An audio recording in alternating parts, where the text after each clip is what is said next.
Indonesia dengan pendidikan di luar negeri. Sebelum memasuki pembahasan, jangan lupa di subscribe, like, share ya teman-teman. Terima kasih. Untuk pendidikan di setiap negara-negara berbeda-beda. Karena berbeda-beda, maka penerapannya pun berbeda. Maka dari itu kita perlu belajar dari negara-negara yang kualitasnya tidak diragukan lagi. Berikut ini akan saya jelaskan penerapan sistem pendidikan di berbagai negara. Yang pertama adalah negara Kanada. Di dalam negara Kanada, pendidikan adalah tanggung jawab pemerintah provinsi di bawah konstitusi Kanada, yang berarti ada perbedaan yang signifikan antara sistem pendidikan di masing-masing provinsi.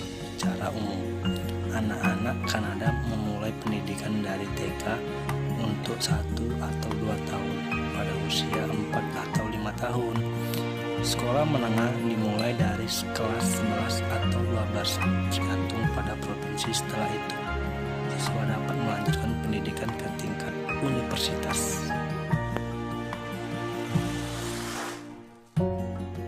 Dalam negara Jepang, sistem pendidikan di Jepang 6 tahun sekolah dasar, 3 tahun SMP, 3 tahun SMA, dan 4 tahun universitas dengan mengacu ke sistem Amerika.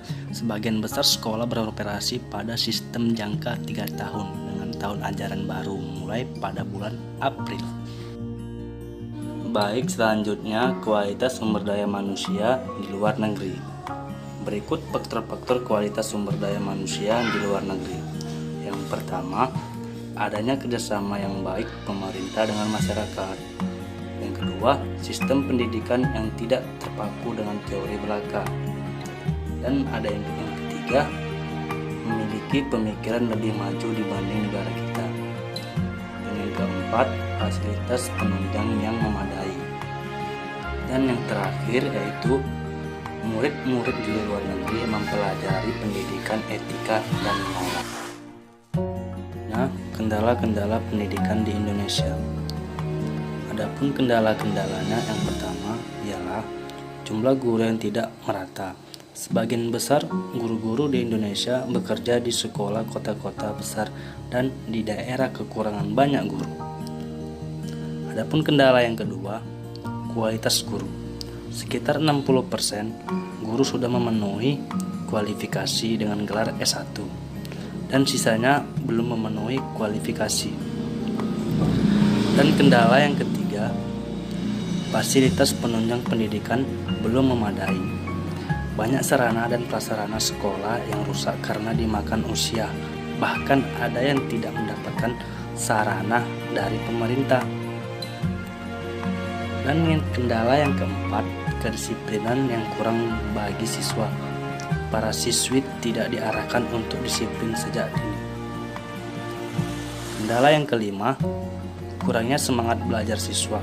Dalam hal ini, siswa-siswi tidak memperhatikan masa depan mereka, sehingga semangat belajar mereka pun kurang baik. Baiklah, di sini saya akan memberikan kesimpulan dari materi yang saya bawa.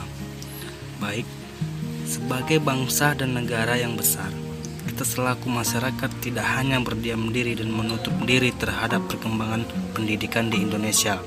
Kita harus belajar dari negara lain mengenai beberapa aspek di dunia pendidikan, supaya negara kita bisa menjadi negara yang maju.